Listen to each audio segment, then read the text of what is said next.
ஓம் சாந்தி. எல்லோரும் சந்தோஷமாக இருக்கிறீங்களா? ஸோ எல்லோருக்கும் அட்வான்ஸ்ட் ஹோலி வாழ்த்துக்கள். ஏன்னா அது சம்மந்தமாகவும் இதில் பேச போகிறோம். ஸோ அதற்கு முன்பு சமீபமாக ஈஷயோக நிறுவனர் ஜக்கி வாசுதேவ் அவர்கள் கொடுத்த இன்டர்வியூவில் கலியுகம் முடிந்து ரொம்ப நாள் ஆகுது, இப்போ துவாபர யுகம் நடந்துட்டு இருக்குது, இதுவுமே 2083 முடிஞ்சு திரேத்தா யுகம் வரப்போகுது அப்படின்ட்டு காலச்சக்கரத்தை ரிவர்ஸில் சொல்லிட்டு இருந்தார். ஸோ இது கூடவா தெரியாமல் இருப்பார் அப்படின்னு நம்ம இதுக்கு முன்னாடி வீடியோவில் போட்டோம். ஒரு சகோதரி கூட சொன்னாங்க, இது கூட தெரியாமல் அவர் எப்படி இருப்பார் அப்படின்ட்டு. ஸோ அப்போ இன்னொரு சகோதரி ஒரு லிங்க் அனுப்பிச்சிருந்தாங்க. ஒரு 8 வருஷத்துக்கு முன்னாடி ஒரு ஃபேமஸான பாடகர் அவர்கிட்ட கேட்டிருந்தார். அநேகமாக சீர்காழி கோவிந்தராஜனுடைய மகன் நினைக்கிறேன். அவர் இந்த கலியுகம், கல்கி அவதாரம் இதை பற்றியெல்லாம் கேட்கும் பொழுது அவர் என்ன சொல்கிறாருன்னா, கலியுகம் எப்போவோ முடிஞ்சிடுச்சு அப்படின்ட்டு அவர் ஒரு விஷயத்த சொல்கிறார். ஸோ அதுக்கு முன்னாடி உண்மையிலே காலச்சக்கரம், அதை தான் கல்பம்னு சொல்லுவோம். அதை பற்றி நம்ம புரிஞ்சிக்கிட்டால் அவர் சொல்கிறதும் புரிஞ்சிக்க ஈஸியாக இருக்கும். என்ன அப்படின்னா, ஜென்ரலாகவே எல்லா வேதத்திலும் இப்போ எப்படி ஜனவரியிலேருந்து டிசம்பர் வந்துச்சுன்னா, ஜனவரி, பிப்ரவரி, மார்ச்னு கடைசி மாதம் டிசம்பர், அடுத்தது என்ன ஆகும், மறுபடியும் ஜனவரி தான் வரும். ஸோ அதே மாதிரி தான் இது 5000 வருட காலச்சக்கரம். இது கடவுள் கொடுக்குற காலச்சக்கரம். சிவபெருமானே இப்போ நம்மக்கிட்ட சொல்லிகிட்டு இருக்கிறார்.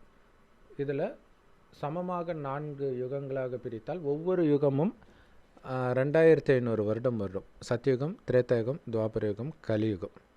கலியுகம் முடிந்து மீண்டும் சத்யுகம் வரும். டிசம்பர் முடிந்து மீண்டும் ஜனவரி வர மாதிரி. ஸோ இந்த இரண்டுக்கும் இடையில் சிவபெருமான் இந்த ஞானத்தை கொடுத்து நம்மை மீண்டும் தகுதி பெற வைக்கிறார். ஸோ அதற்காக கடவுள் வருவதை தான் கல்கி அவதாரம், இயேசுவின் 2ஆம் வருகை, இப்படி ஒவ்வொரு மதத்திலும் அவங்கவுங்க யாரை கடவுள் நம்புகிறாங்களோ அவங்கள சொல்லியிருக்கிறாங்க. ஸோ இது குறுகிய காலத்தில் நடக்குது. அதாவது சத்யுகத்தில் ரொம்ப ரொம்ப உயர்ந்த குணம் கொண்டவர்களாக இருப்பாங்க. அது கொஞ்சம் கொஞ்சம் கொஞ்சமாக தாழ்ந்த குணம். நம்ம பிறக்கும்போது நல்ல குணமுடையவர்களாக தான் இருக்கிறோம், வளர தானே கெட்டு போகிறோம். அதே மாதிரி தான் இந்த காலச்சக்கரத்திலும் நடக்குது. கலியுகத்தின் இறுதியில் காமம், கோபம், பற்று, பேராசை, அகங்காரம் தலைவிரிச்சு ஆடுது. அதனால தான் நம்ம உந்தப்பட்டு நிறைய பாவம் செய்கிறோம். அதற்கான தண்டனையாக நம்ம அழகு, ஆரோக்கியம், செல்வம் எல்லாத்தையும் இழந்துட்டோம். ஆனால் சொர்க்கமாக கடவுள் படைத்த அந்த சத்தியுகத்தில் அவ்வளோ அழகாக இருப்போம். தங்க செங்கற்களால் கட்டப்பட்ட மாட மாளிகையில் குடியிருப்போம். அந்தளவுக்கு செல்வந்தராக இருப்போம். சிங்கமும் பசுவும் ஒன்றா தண்ணி குடிக்கும். சிங்கத்துக்கு கூட இன்னொரு விலங்குக்கு துக்கம் கொடுக்கணுன்ற எண்ணம் வராதுன்னா எவ்வளோ அன்பாக மனிதர்கள் ஒருவருக்கொருவர், மற்ற ஜீவராசிகள் ஒன்றுக்கொன்று இருந்திருக்கும் அப்படின்னு யோசிச்சு பாருங்கள். ஸோ அந்த மாதிரி ஒரு பர்ஃபெக்ட் வேர்ல்டை கடவுள் உருவாக்குறார். ஸோ அது ரொம்ப ரொம்ப இம்பர்ஃபெக்ட் வேர்ல்டாக மாறுறது தான் கலியுகம். மீண்டும் பெர்ஃபெக்ட் ஆக்கிறதுக்காக கடைசின்னு ஒரு வருடம், கலியுகம் அழியிறதுக்குன்னு ஒரு வருடம் முன்பு சிவபெருமன் இந்த ஞானத்தை கொடுத்து பர்ஃபெக்டாக மாற்றுறார். அது எப்படி மாற்றுறாருன்னா, சொர்க்கத்தில் காமம், கோபம், பற்று, பேராசை, அகங்காரம்னா என்னன்னே தெரியாமல் இருந்ததுக்கு காரணம் உடல்ன்ற உணர்வே இருக்காது. உடல்ன்ற உணர்வு இருந்தால்தான் காமம், கோபம், பற்று, பேராசை, அகங்காரம் வரும். அழியக்கூடிய உடம்பு நான் கிடையாது, இதை இயக்கக்கூடிய அழிவற்ற ஆத்மா நான்ற உணர்வில் இருக்கிறதுனால ஆத்மாவுடைய உண்மையான குணமாகிய அன்பையும் அமைதியையும் நிரந்தரமாக அனுபவம் செய்வோம். அந்த பரமானந்த நிலை, பேரானந்த நிலை என்றுமே அது நிரந்தரமாக இருக்கும். அது வெளி உலக சொர்க்கம் அழகாக இருக்கிறதுனால வர்றதில்ல, தனக்குள்ளே இருந்தே வரும். சொர்க்கமும் சுகத்தை தான் கொடுக்கும், ஆனால் அதில் மயங்க மாட்டாங்க. ஆனால் இன்றைக்கி ஒன்றுமே துக்கம்தான் கொடுக்குது, அதுக்கே வெளி உலக விஷயத்தில் மயங்குறாங்க. அப்படி இல்லாட்டினாலும் டிவி, மொபைல் ஃபோன், காமம், கஞ்சா, சாராயம், சிகரெட்டு, இந்த மாதிரி ஏதோ ஒரு விஷயத்தில் புத்தியை மயக்க வச்சுக்கிட்டே இருக்கான். அல்லது ஃப்ரெண்டோட அரட்டை அடிக்கிறது, அல்லது ஊரை சுற்றுறது, இப்படி எதுலையாவது மயங்கிக்கிட்டே இருக்கணும்னு நினைக்கிறான். ஏன்னா ஆத்மா சக்தி இழந்துச்சு. ஸோ சொர்க்கத்தின் ஆரம்பத்தில் சக்தி இருக்கும், அதனால் அவனுடைய கவனம் ஆத்மாவில் இருக்கும். சக்தி குறைய குறைய கவனம் வெளியில் சிதறும். வெளி உலக கவனம் திரும்ப உள்ளேயே வரமாட்டேங்குது, அது வெளியிலேயே இருக்கணும்னு நினைக்குது. ஸோ இந்த நேரத்தில் தான் சிவபெருமான் வந்து அவரை பற்றி அறிமுகத்தை கொடுக்குறார். அவர் செம்பொன் நிறமான ஒளி உலகத்தில் நட்சத்திரம் மாதிரி இருக்கார். உண்மையில் ஆத்மாக்களாகிய நாம பூர்வமத்தில் நட்சத்திரம் மாதிரி ஜொலிக்கிறோம், அதனால தான் இங்கே போட்டு வைக்கிறோம். ஆனால் பூமிக்கு வர்றதுக்கு முன்னாடி ஆத்மாக்களாகிய நாமும் அவர் கூட இங்கே தான் இருந்தோம். நாம் இந்த பிறப்பிறப்பு சக்கரத்தில் வந்து சொர்க்கத்தில் சுகத்தையும் நரகத்தில் துக்கத்தையும் அனுபவிக்கிறோம். சிவபெருமான் சொர்க்கத்தில் சுகத்தை அனுபவிக்கவும் வர்றதில்லை, நரகத்தில் துக்கத்தை அனுபவிக்கவும் வருவதில்லை. கடைசி 100 வருடம் நேரடியாக ஒரு வயோதிகர் உடலுக்குள்ளே பிரவேசிக்கிறார். நம்ம மாதிரி குழந்தையாக பிறக்கலை. ஸோ அந்த வயோதிகருக்கு பிரம்மான் பேர் வச்சு அவர் வாய் வழியாக கொடுக்குற ஞானம் தான் முரளின்னு சொல்லுவோம். எல்லா பிரம்மகுமாரிகள் ராஜயோக தியான நிலையத்திலும் முற்றிலும் இலவசமாக கிடைக்குது. யூடியூப் வெப்சைட்ஸ்லாம் இருக்குது. அதோட லிங்க் இந்த வீடியோ கீழே டிஸ்கிரிப்ஷனில் கொடுக்குறோம். அவசியம் பார்த்து பயன்பெறுங்கள். முழுக்க இலவசம். கடவுள் கொடுக்குற ஞானம். இந்த ஞானத்தோடைய சாரம் ஆத்மான்னு வந்து சிவபரமாத்மாவை நினைவு செய்ய அவர் செம்பொன் நிறமான ஒளி உலகத்தில் நட்சத்திரம் மாதிரி இருக்கார் இல்லையா? ஸோ செவ்வானத்தில் நட்சத்திரம் மாதிரி சிவனை நினைவு செஞ்சுக்கிட்டே இருக்கணும் எந்த காரியம் செய்தாலும். அதுதான் கர்மயோகம். காரியம் கை கால்கள் செய்யும், ஆனால் உங்களுடைய மனம் இறைவனோடு இணைந்திருப்பதுக்கு பேர் தான் கர்மயோகம். இவ்வளோ சிம்பிளான விஷயந்தான் வேதங்கள் அப்படியே பெரிய காம்ப்ளெக்ஸாக ஒன்றுமே புரியாத மாதிரிலாம் சொல்லியிருப்பாங்க. இன்னொரு விஷயம் என்னென்னா, எல்லா வேதத்திலும் இந்த சத்தியுகம், திரேதாயுகம், துவாபரயுகம், கலியுகம் இதே ஆர்டர் தான் இருக்கும். ஆனால் வருடங்கள் வந்து ஒன்று மாறும். ஒவ்வொரு வேதத்திலும் ஒவ்வொரு விதமாக சொல்லியிருப்பாங்க. இதில் வந்து நம்ம முந்தைய வீடியோவிலே சொல்லியிருப்போம், சத்குரு அப்படிங்கிறதே முதல்ல சிவபெருமானுடைய பேர். அதை எடுத்து மனிதன் வச்சுக்கிட்டார். சத்குருனா சத்கதியை கொடுப்பவர்னு அர்த்தம். சத்கதினா சொர்க்கத்திற்கு அழைச்சிட்டு போகிறது. கதி சத்கதி. கதினா முக்தி, சொர்க்கத்துக்கு போகிறது ஜீவன் முக்தி. இந்த ரெண்டையுமே நான் ஒன்றும் சத்தியம் பண்ணலை, ஆனாலும் என் பின்னாடி கூட்டம் வராங்கன்னு பெருமையாக சொல்லிக்கிறார் ஜக்கி வாசுதேவ். ஆனால் சத்குருன்னு சொல்லிக்கிறார். சத்கதியை கொடுக்குறவங்களுக்கு பேர் தான் சத்குருன்னே அவருக்கு தெரியல. ஸோ இதெல்லாம் நாம் முன்னாடி சொல்லியிருந்தோம். இப்போ கிறிஸ்தவ மதத்துலேயோ இஸ்லாம் மதத்துலேயோ அல்லது வேறு எந்த மதத்துலேயுமே உங்கள் இஷ்டத்துக்கெல்லாம் வளர முடியாது. இந்து மதத்தில் மட்டும் வளர முடியும். ஏன்னா கிறிஸ்தவனுக்கு ஒரே ஒரு புஸ்தகம் தான், இஸ்லாமியனுக்கு ஒரே ஒரு புஸ்தகம் தான். நீங்கள் தப்பாக சொன்னீங்கன்னா எங்கே இருக்குது இந்த புக்கில் காட்டுன்னு கேட்பான். இந்து மதத்துக்குன்னு ஒரு புஸ்தகமே இல்லை அப்படின்னு நினச்சிட்டு இருக்கிறோம். இருக்குதானா அப்படி நினச்சிட்டு இருக்கிறோம். ஸோ அதனால் இஷ்டத்துக்கு இந்த வேதம் அந்த வேதம், இந்த புராணம் அந்த புராணம், அதுக்கு பல பேர் பல விதமாக வேறு விளக்கம் வேறு சொல்கிறது. அதில் எவன் எதை சொன்னான்னு யாருக்கு தெரியுது? அதனால் யார் என்ன சொன்னாலும் நம்ம கேட்குறது கிடையாது. உண்மையிலே இந்து மதத்துடைய நூல் அப்படின்னா அது கீதை மட்டும்தான். ஆனால் அதுலேயே நிறைய தவறு இருக்குது. பட் அட்லீஸ்ட் கீதையில் எங்கே இருக்குதுன்னு நம்ம கேட்கலாம். கீதையில் இவர் சொல்கிற மாதிரி கிடையாது. ஆக்சுவலாக எந்த வேதத்துலையுமே அப்படி கிடையாது. இவர் எங்கே யாருக்கிட்ட இப்படி கேட்டாருன்னு தெரியல. இவர் சொல்கிற காலச்சக்கரம் எப்படின்னா, ஸோ நம்ம சொன்னோம் இல்லையா, சத்தியுகம், திரேதாயுகம், துவாபரயுகம், கலியுகம். இதே மாதிரியே இங்கேயே வருதுன்னு வச்சுக்கலாம். சத்தியுகம், திரேதாயுகம், துவாபரயுகம், கலியுகம் இங்கே முடிஞ்சிச்சு. அடுத்தது அப்படியே ரிவர்ஸில் கலியுகத்திலிருந்து மறுபடியும் துவாபரயுகம், அப்புறம் மறுபடியும் திரேதாயுகம், மறுபடியும் சத்தியுகம். ஸோ இது வந்து லாஜிக்கலாக உருவாக்கப்பட்ட சக்கரம். ஸோ ஏன்னா லாஜிக்கலாக வந்து ஒரு மனிதன், அதாவது கலியுகம் இருக்கிறதுலே மோசமான மனிதர்கள், சத்தியுகம் இருக்கிறதுலே ரொம்ப அற்புதமான மனிதர்கள். அப்போ அவர் என்ன சொல்கிறார், அது வந்து எத்திரியல் லேயர், அது ஈத்தர், இதெல்லாம் ஓஷோ கண்டுபிடித்த கண்டுபிடிப்புகள். ஸோ இவர் ஓஷோவுடைய சிஷ்யன் தான் இவர். ஸோ அதை வச்சு தான் இவரும் பேசிகிட்டு இருக்கிறாரு. அப்போ என்னென்னா, அந்த ஈத்தர் வந்து அதுவும் 2 விதமான சூரியன் இருக்குது. அது பக்கத்தில் வர வர நம்மளுடைய சக்தி வந்து பயங்கரமாக இருக்கும், புத்திசாலியாக இருப்போம். அது எட்ட போக போக நம்ம புத்திசாலித்தனம் குறைஞ்சிக்கிட்டு இருக்கும். ஸோ அது எட்ட போக போக தான் அது கலியுகம். அடுத்தது பார்த்திங்கன்னா மறுபடியும் கிட்ட வரும். ஸோ கொஞ்சம் கொஞ்சமாக கிட்ட வரும். ஏன்னா அது அப்படி தானே வரும். அந்த மாதிரி கோள்களின் சுழற்சியை வச்சு அவர் பேசிகிட்டு இருக்கிறார். ஸோ அது கிட்ட வர வர அந்த மனிதனுடைய புத்தி நல்லா வேலை செய்ய ஆரம்பிக்கும். ஈத்தர் வந்து அந்த மாதிரி ஆகிடும் அப்படின்னு சொல்கிறார். ஸோ மொத்தத்தில் இவர் சொல்கிறதுடைய மூலக்கூறு என்ன தெரியுமா, கடவுள்னு ஒருத்தர் கிடையவே கிடையாது, தானாகவே எல்லாம் நடக்குது. அதுக்கு எதுக்கு சிவனுடைய சிலை செஞ்சு வச்சுருக்காரு? அது சிவன் கிடையாது, சங்கர். அது சிவன் வந்து அந்த லிங்கம், கடவுள் நட்சத்திரம் மாதிரி இருக்கிறதோடைய நினைவாக தான் லிங்கத்துடைய மேல் பகுதி முட்டை வடிவத்தில் இருக்குது இல்லையா? ஸோ அதுதான் சிவன். கீழ்ப்பகுதி வந்து சிவன் ஒரு வயோதிகர் உடலில் வந்து பேசுகிறார் நேரடியாக. அந்த வயோதிகருக்கு பிரம்மன் பேர் வைக்கிறார். அந்த பிரம்மாவுடைய வாய் தான் கீழ்ப்பகுதி. அதனால் அது பேரே கோமுகி, பசுவின் வாய். இப்போ சிவனுடைய ஞானம் பிரம்மாவின் வாய் வழியாக நமக்கு கிடைக்குதுன்றது தான் அந்த சிவலிங்கத்துடைய அர்த்தமே. சரி, இப்போ இவர் என்ன சொல்கிறாருன்னா, அது தானாகவே கொஞ்சம் கொஞ்சமாக மாறும். அப்படி ஒரு புது சக்கரத்தை இவர் உட்காந்து உருவாக்குனாரா இல்லை வேறு எங்கேயாவது படிச்சுட்டு வந்து சொல்கிறாரா அப்படிங்கிறது தெரியாது. ஆனால் லாஜிக்கலாக இருக்குது பாருங்கள். இல்லை எப்படி திடீர்னு நல்லவனாக மாறுவான்? சரி, அப்போ தானாக நல்லவனாக மாறுவானா? அவர் சொல்கிறார் 1000 வருஷத்துக்கு முன்னாடி இருந்ததை விட இப்போ எவ்வளவோ நம்ம வந்து முன்னேறி இருக்கிறோம். 1000 வருஷம் முன்னாடி எப்படி இருந்தோன்னு அவருக்கு தெரியுமா? 1000 வருஷம் முன்னாடி எவ்வளோ டெக்னாலஜி இருந்தால் ராஜராஜ சோழன் கோயில் மாதிரி எல்லாம் கோயில் கட்டியிருப்பாங்க, தஞ்சை பெருங்கோயில் மாதிரி. அந்த டெக்னாலஜி இப்போ இருக்குதா? அப்போ இருந்த மனிதர்கள் எவ்வளோ புத்திசாலியாக இருந்தாங்கன்றது இப்போ இருக்கிறவங்களுக்கு தெரியாது. ஸோ அப்போவே அவ்வளோ புத்திசாலியாக இருந்தாங்கன்னா 5000 வருடம் முன்பு உண்மையிலே சொர்க்கம் இருந்தது. அதாவது 1000 வருடம் முன்பெல்லாம் வந்து இது நரகம் தான் இல்லை. 2500 வருடம் சொர்க்கம், 2500 வருடம் நரகம். நரகத்தின் இறுதியில் இருக்கிறோம். கடைசி 100 வருடம் தான் சிவபெருமான் இந்த ஞானத்தை கொடுக்குறார். ஸோ 1000 வருடம் முன்பு வந்த டெக்னாலஜியே நம்ம வாயை பிளக்கிறோம்னா 5000 வருஷம் முன்னாடி என்ன டெக்னாலஜி இருந்திருக்கும்? கடவுள் சொல்கிறார், புஷ்ப விமானத்தில் போவீங்க. இப்போ ஏரோப்ளேன் சொல்கிறோம் இல்லையா, அந்த மாதிரி தான். ஆனால் எண்ணத்தினாலேயே இயக்கப்படும். ஒரு 5 வயசு குழந்தை கூட இயக்கலாம், ஆக்சிடெண்ட்டே ஆகாது. அப்போ என்ன மாதிரி டெக்னாலஜி? அதுவும் ஒரு இங்கேருந்து நீங்கள் அமெரிக்காவில் இருக்கிறவங்களுக்கு ஃபோன் பேசுகிறதுக்கு எவ்வளோ நேரம் ஆகும் இல்லை, நீங்கள் ரிங் போட்டு அவங்க எடுத்து பேசுகிற அந்த கேப்புக்குள்ளே இந்தியாவிலேருந்து அமெரிக்காவுக்கு போயிடும்ன்றார் புஷ்ப விமானம். அப்போ எவ்வளோ என்ன மாதிரி டெக்னாலஜி? இப்போ அது அந்த மாதிரிலாம் டெக்னாலஜி வரல, ஆனால் கூடிய விரைவில் வரப்போகுது. ஏன்னா சத்தியுகம் கூடிய விரைவில் வரப்போகுது.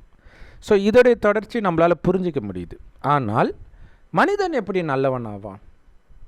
அதுதான் புரிஞ்சிக்க முடியல இல்லையா? காமம், கோபம், பற்று, பேராசை, அகங்காரம் இதிலே மூழ்கி இருக்கிறது.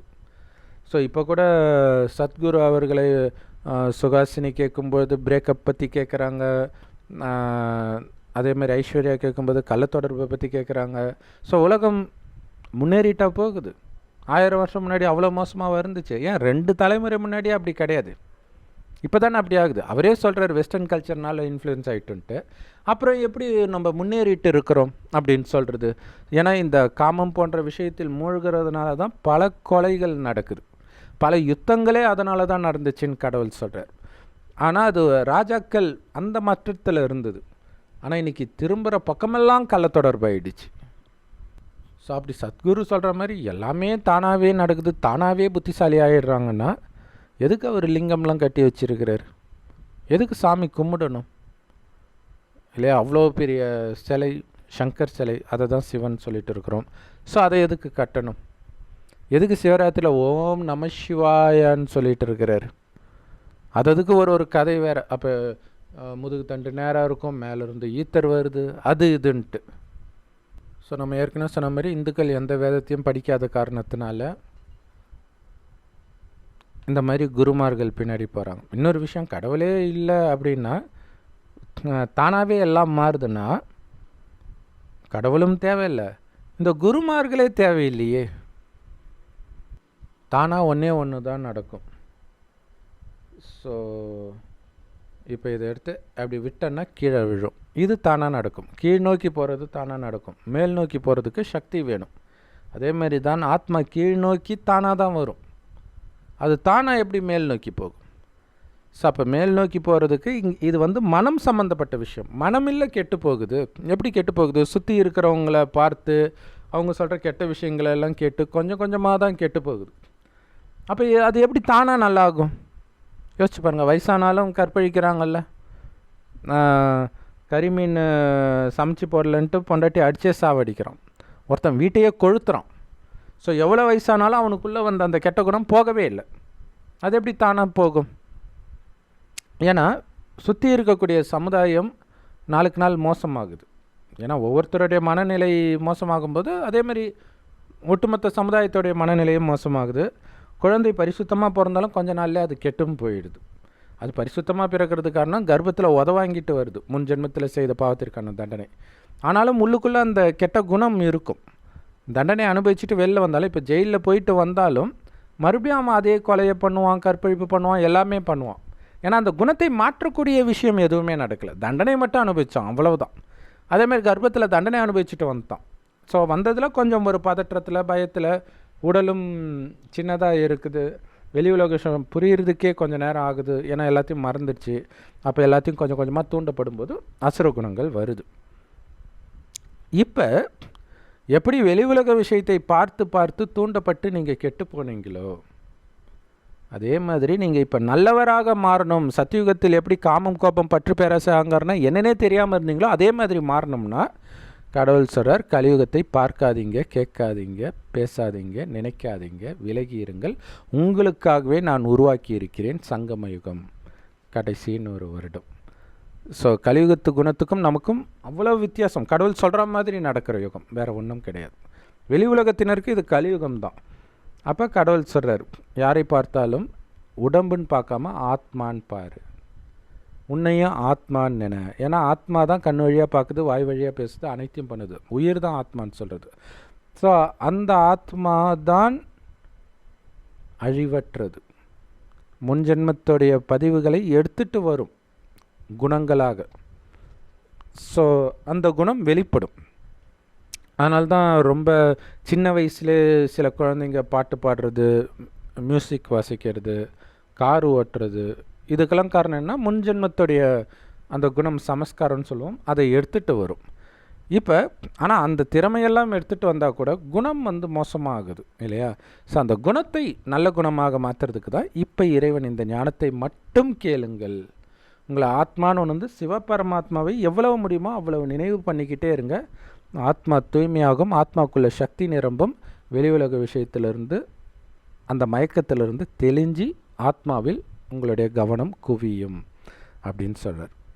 இது சத்தியுகத்தில் இயல்பாக நடக்கிறது. ஸோ அதற்கான முயற்சியை கற்றுக் கொடுக்கத்தான் சிவபெருமான் வருகிறார், யோகத்தை கற்றுக் கொடுக்கிறார்.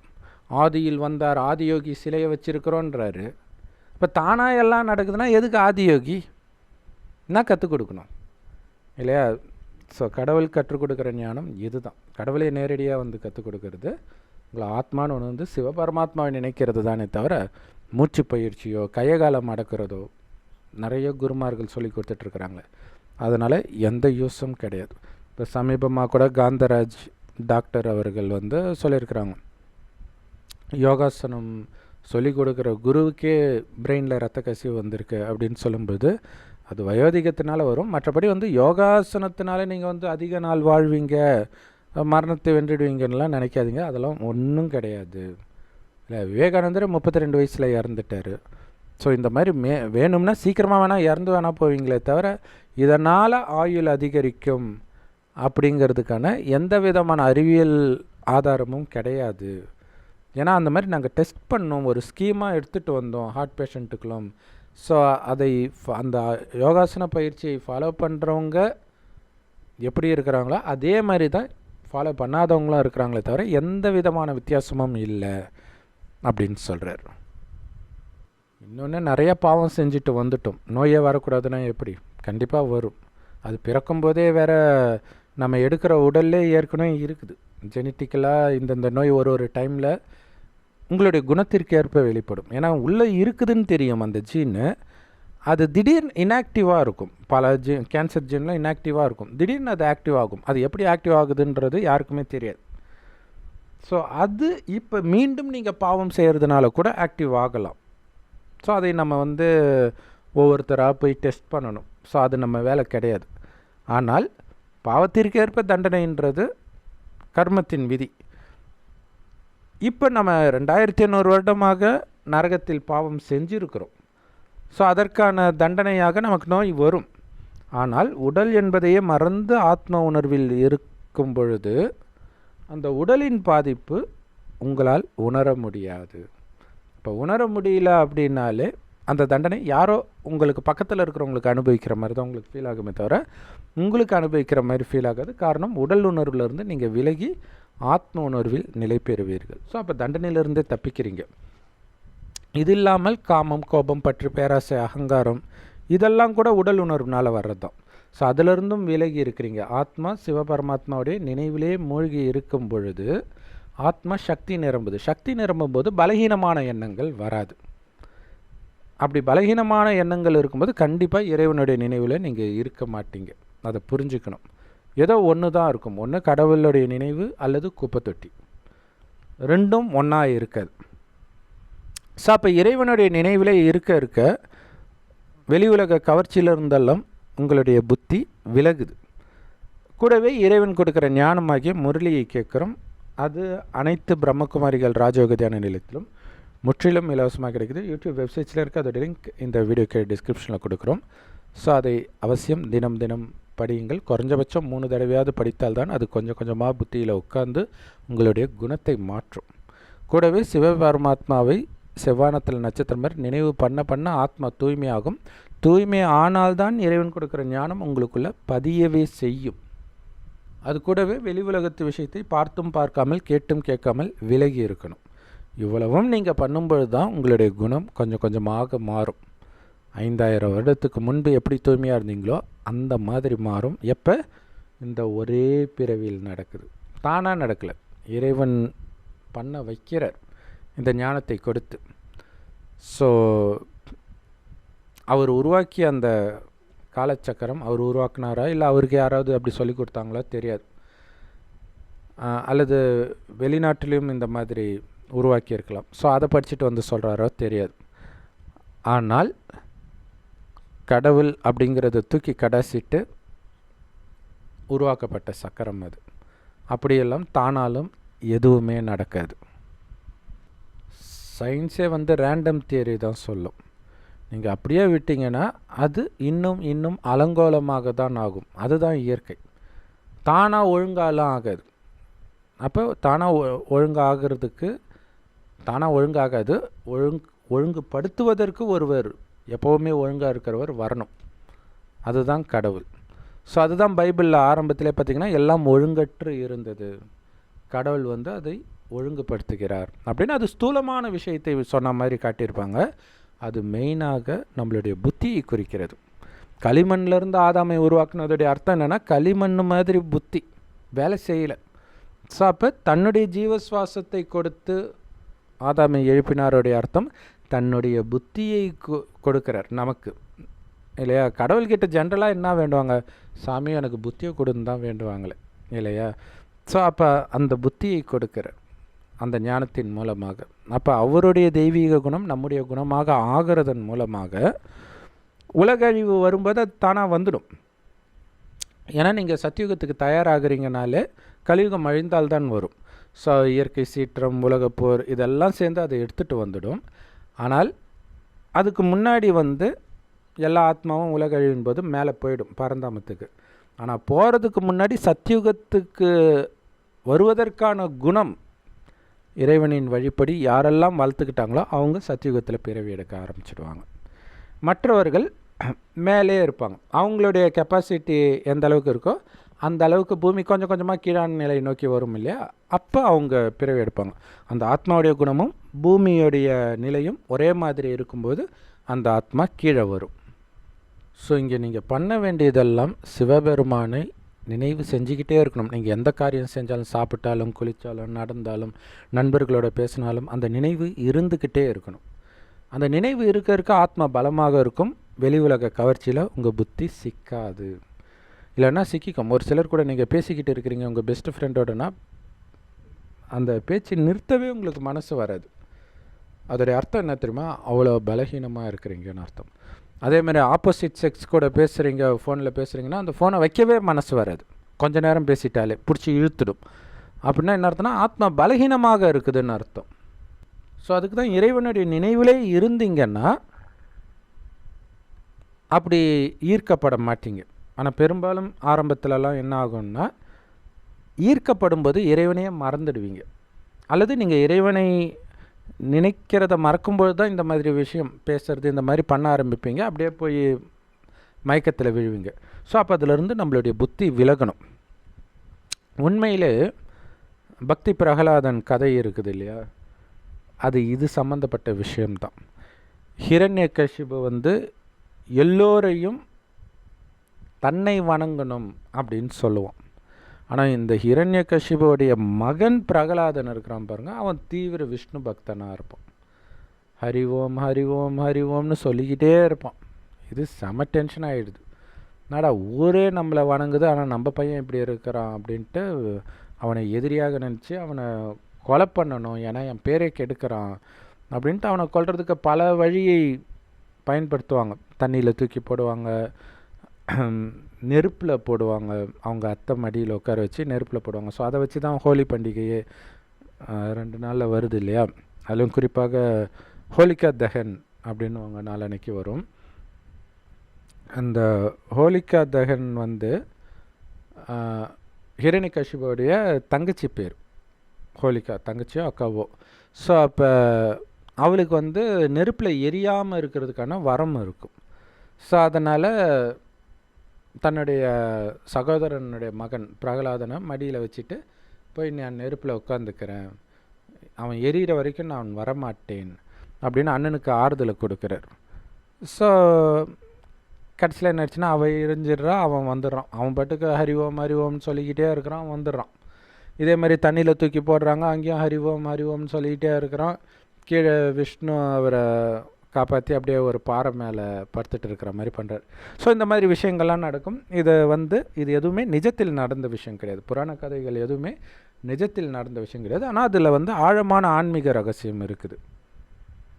இறைவனுடைய இந்த ஞானத்தை கேட்க கேட்க இறைவனுடைய நினைவில் இருக்க ஆத்ம தூய்மை ஆகும்போது தான் அதை கேட்கும்போது இதுக்கு இதுதான் அர்த்தம் இல்லை அப்படின்னு உங்களுக்கு புரியும். ஸோ அந்த மாதிரி விஷயம்தான் இந்த பக்த பிரகலாதனுடைய கதையிலும் இருக்குது. ஆக்சுவலாக பார்த்திங்கன்னா இதே கதை தான் பைபிளில் இயேசு கிறிஸ்துவோடைய கதையும். இயேசுவை தூக்கி சாத்தான் ஒரு கோபுரத்தின் உச்சத்தில் வச்சு உன் கண்ணுக்கு தெரிகிற அத்தனைக்கும் நான் அதிபதியாக்குறேன் அப்படின்னு சொல்லுவான். இந்த மாதிரி நிறைய ஆசைகளை காட்டிக்கிட்டு இருப்பான். கடைசியில் இயேசு ஃபஸ்ட்டு இப்படிலாம் வேதத்தில் இல்லை, சந்தேகப்படக்கூடாதுன்னு சொல்லியிருக்கு, எங்கே நீ தான் கடவுளாச்சு, எங்கே மேலேருந்து குதி பார்ப்போம், கடவுளுடைய குமாரன் தானே, கடவுள் காப்பாற்றுறாரா பார்ப்போம், இந்த மாதிரிலாம் சொல்லும். அப்போ கடவுளை பரிச்சித்து பாராது இருப்பாயாகன்ட்டு வேதத்தில் இருக்குது, இந்த மாதிரிலாம் சொல்லுவார். கடைசி நேரத்தில் அப்பால போ சாத்தானே அப்படின்னு சொல்கிறார். ஸோ அது ரொம்ப ஃபேமஸான வார்த்தை பைபிளில். இதுவும் பக்த பிரகலாதன் கதையும் உண்மையிலே ஒரே விஷயத்தை தான் சொல்லுது, ஆழமான மெசேஜ். ஆனால் அது யாருக்குமே தெரியாது. மேலோட்டமாக பார்க்கும்போது சரி அவர் அப்பால போ சாத்தானேன்ட்டார், இவர் ரொம்ப பக்தியில் இருக்கார், அதனால் விஷ்ணு காப்பாற்றிட்டார் அப்படின்னு நினைப்போம். ஆனால் அது கிடையாது.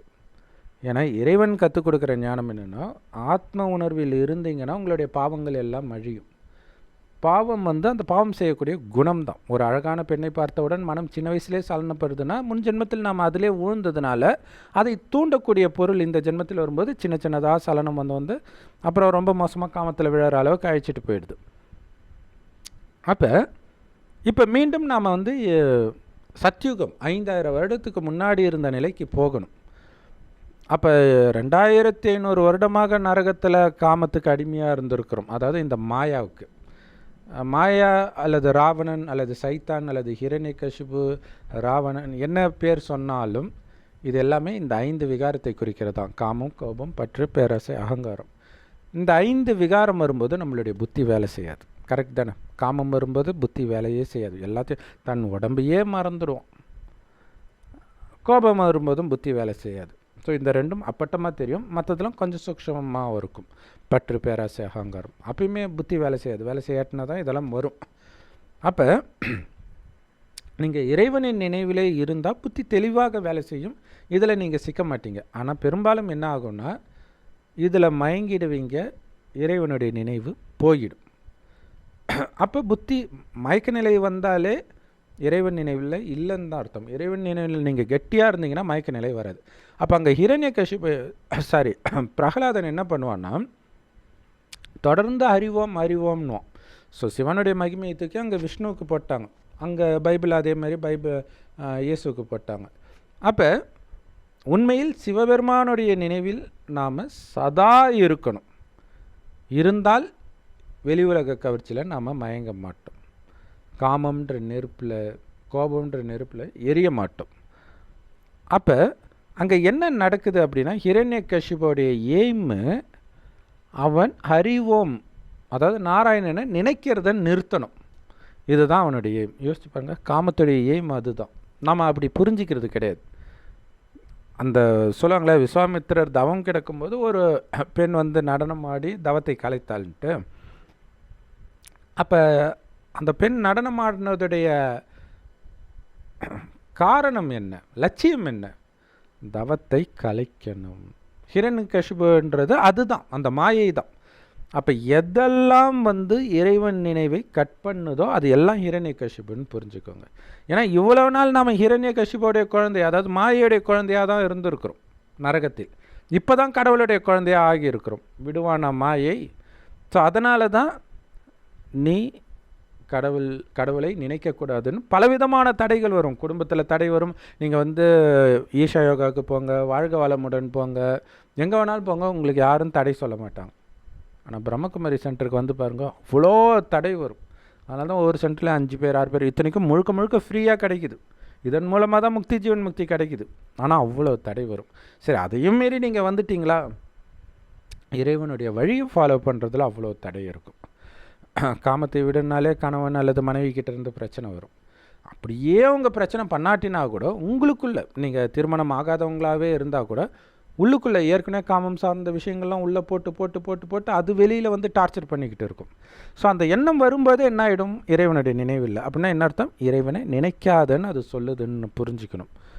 என்ன ஆனாலும் இறைவனை நான் நினைக்காமல் இருக்க மாட்டேன்னு பிரகலாதன் சொல்லுவான். என்னால் எப்படி அறிவோம்னு சொல்லாமல் இருக்க முடியும், அதுக்கு என் மூச்சே போயிடுமே, என்னுடைய உயிர் மூச்சே அதானே அப்படின்வான். ஸோ அந்த அளவிற்கு சிவபெருமானின் நினைவில் இருக்க இருக்க அப்பால போ சாத்தானேன்னு நீங்கள் சொல்கிறீங்க அப்படிங்கிறத புரிஞ்சுக்கோங்க. ஸோ அப்போ இதை வந்து ஹிரண்யகசிபு மயக்கி பிரகலாதனுக்கு பிடிச்சதெல்லாம் கொடுத்து அமைதிப்படுத்த ட்ரை பண்ணுறான், முடியல. மிரட்டி ட்ரை பண்ணுறான், முடியல. எது பண்ணாலும் முடியல. ஸோ அதே மாதிரி தான் இப்போ உங்களுக்கு கோபத்தை தூண்டக்கூடிய விஷயம் வருது, ஒருத்தர் கோபப்படுத்துகிறாருன்னா நீங்கள் புரிஞ்சுக்கோங்க, அவர் மூலமாக ஹிரண்யகசிபு நீ இறைவனை நினைக்கிறத நிறுத்து அப்படின்னு சொல்கிறான்னு புரிஞ்சுக்கோங்க. ஒரு அழகான பெண் உங்ககிட்ட அப்படியே புத்தியை மயக்கிற அளவுக்கு ஒரு பெண் எதிர வந்தாலே நீ கடவுளை நினைக்காதே அப்படின்னு ஹிரண்யகசிபு சொல்கிறான்னு புரிஞ்சுக்கோங்க. அப்போ உங்களுக்கு எவ்வளோ வைராக்கியம் வரும் இல்லையா? ஆனால் நம்ம அப்படி புரிஞ்சிக்கிறது கிடையாது. ஸோ இதை தான் வந்து இயேசு கிறிஸ்துவை இதை காட்டுறேன் அதை காட்டுறேன்னும் போது என்ன ஆகுது, புத்தி மயங்காமல் இருக்கணும். மயங்கிடுச்சுன்னா முடிஞ்சு போச்சு. ஸோ அதுதான் அப்பால போ சாத்தானேன்னு துரத்துற மாதிரி. அது வேறு ஒரு விதத்தில் சொன்னாலும் மெசேஜ் ரெண்டுமே ஒன்று தான். ஸோ கடைசி நேரத்தில் நிஜமாகவே பஞ்ச தத்துவம் உங்கள் கண்ட்ரோலில் வந்துடும். ஸோ அதில் எப்படி தண்ணியில் போட்டாலும் அவன் சாகலை, நெருப்பில் போட்டாலும் அவன் சாகலை இல்லையா? ஸோ இறைவன் இப்போ வந்து இந்த 5 விகாரத்தை நீங்கள் வெல்லணும். காமம், கோபம், பற்று, பேராசை, அகங்காரத்தினால கொஞ்சம் கூட சலனப்படாமல் இருக்கணும். மனம் அமைதி இழக்காமல் இருக்கணும். அப்படி இருந்துட்டால் பஞ்சபூதமும் உங்கள் கட்டுப்பாட்டுக்குள்ளே வந்துடும். ஸோ அப்போ இயற்கை சீற்றத்தினால அந்த மாதிரி துர்மரணம் வராது. நீங்கள் இறைவன் நினைவில் இருக்கும்போது ஆத்மா ஆனந்தமாக உடலை விட்டு பிரிந்து நேரடியாக இறைவன் கிட்ட போயிடும், பரந்தாமத்துக்கு. இல்லாட்டினா இங்கேயே பேயாக சுற்றிட்டு அடி உதையெல்லாம் பட்டு அப்புறம் கடவுள்கிட்ட போகும். எப்படியும் போய் தான் ஆகணும். ஆனால் சொர்க்கத்துக்கு வர முடியாது. அடி உதையும் வாங்கிட்டு மேலேயும் போய் அங்கேயே இருப்பீங்க. ஸோ நாம் இங்கே கீழே சுகமான சொர்க்கத்தில் இருக்கும்பொழுதெல்லாம் மேலே தூங்கிட்டு இருப்போம். அடுத்தது இந்த பூமி நரகமான பிறகு தான் வருவோம். எப்போ இந்த 5 விகாரத்தை இறைவனின் நினைவிலிருந்து வெல்லவில்லை என்றால், அலட்சியமாக இருந்தீர்கள் என்றால். ஸோ அதனால் எப்போவுமே அப்பால போ சாத்தானவாகவும் அந்த பக்த பிரகலாதன் நான் தான். இது உண்மையில் பக்த பிரகலாதன் இல்லை, ஞான பிரகலாதன். பக்த பிரகலாதன் அறிவோம்னு சொல்லிட்டு இருந்தான், நாராயணனுடைய பக்தனாக இருந்தான். ஆனால் இங்கே நாம் நாராயணனுடைய பக்தன் கிடையாது, சிவனுக்கும் பக்தன் கிடையாது, சிவனுடைய குழந்தை நாம். ஸோ அப்பாவை நாம் நினைக்கிறோம், நாராயணன் ஆகிறதுக்காக நினைக்கிறோம். ஏன்னா சொர்க்கத்துக்கு போயிடும். அந்த சொர்க்கத்தில் மிக உயர்ந்த பதவி ஸ்ரீ நாராயணன் பதவி. அதனால தான் சொர்க்கவாசல் திறப்புழா நாராயணன் கோயிலில், பெருமாள் கோயிலில் கொண்டாடுறாங்க. ஸோ வைகுண்ட வாசான்னுவாங்க. வைகுண்டன்றது சொர்க்கத்துடைய பேர். அங்கே வாசம் செய்பவர் தான் நாராயணனை தவிர அந்த வைகுண்டத்தை உருவாக்குனவர் அவர் இல்லை. உலகத்தை உருவாக்குபவர் தானே கடவுள், உலகத்தில் வசிப்பவரா கடவுள்? சொர்க்கத்தை படைத்து அங்கே ஆதாம் ஏவாளை கடவுள் அனுப்புகிறதாக பைபிள் குரானில் சொல்லப்பட்டிருக்கு. ஆதாம் ஏவாளா கடவுள்? அந்த சொர்க்கத்தை படைத்தவர் தான் கடவுள். ஸோ இங்கே படைக்கிறதுன்றது, இந்த பூமி எப்பயுமே இருக்கும், அது தானாக சொர்க்கமாக மாறும். ஆனால் நீங்கள் தானாக சொர்க்கத்திற்குரியவராக மாற மாட்டீங்க. நீங்கள் முயற்சி செய்து, ஆக்சுவலாக நம்ம செய்கிற முயற்சியில் தான் உலக அழிவே வருது. சத்தியுகத்துக்கு நீங்கள் தகுதி அடையும் போது சத்தியுகம் வரணும் இல்லையா? அப்போ கலியுகம் அழிக்கப்படுது. ஸோ இது எண்ணத்தின் சக்தியின் மூலமாக நடக்குது. அந்த எண்ணத்தின் சக்தியை அதிகரிக்கிறதுக்கான ராஜயோக ஞானத்தை சிவபெருமான் கொடுக்கிறார். அதனால தான் அவர் கடவுள். ஸோ அந்த சொர்க்கத்துக்கு போகிறது தான் சத்கதி. மேலே கடவுள் இருக்கக்கூடிய அந்த பரந்தாமத்துக்கு போகிறது கதி அல்லது முக்தி. சொர்க்கத்துக்கு வர்றது ஜீவன் முக்தி. இதை கடவுள் கொடுக்கிறார். அதனால தான் அவர் பேர் சத்குரு. ஆனால் ஈஷா யோகா சத்குரு சொல்கிறார், நான் இங்கே யாருக்கும் சொர்க்கத்தை கொடுக்குறேன், முக்தி கொடுக்குறேன்னுலாம் ப்ராமிஸ் பண்ணல, ஆனால் எல்லோரும் வராங்க பாருங்கன்ட்டு பெருமையாக சொல்கிறார். அப்போ எதுக்கு சத்குருன்னு பேர் வச்சுருக்கிறீங்க? ஸோ சத்குருன்ற பேர் சிவபெருமானை மட்டுமே சேரும். அநேகமாக ஜக்கி வாசுதேவ் அவர்கள் நிறைய பேர் நிறைய குற்றம் சொன்னால் கூட அவர் அந்த குற்றமெல்லாம் அவர் செய்தாரா தெரியாது. ஆனால் அவர் செய்ததிலே மிகப்பெரிய குற்றம் தனக்கு சத்குருன்னு பேர் வச்சுக்கிட்டது தான், சிவபெருமானுடைய பேர் வச்சிருக்கிறது. ஓம் சாந்தி. தேங்க்ஸ் ஃபார் வாட்சிங்.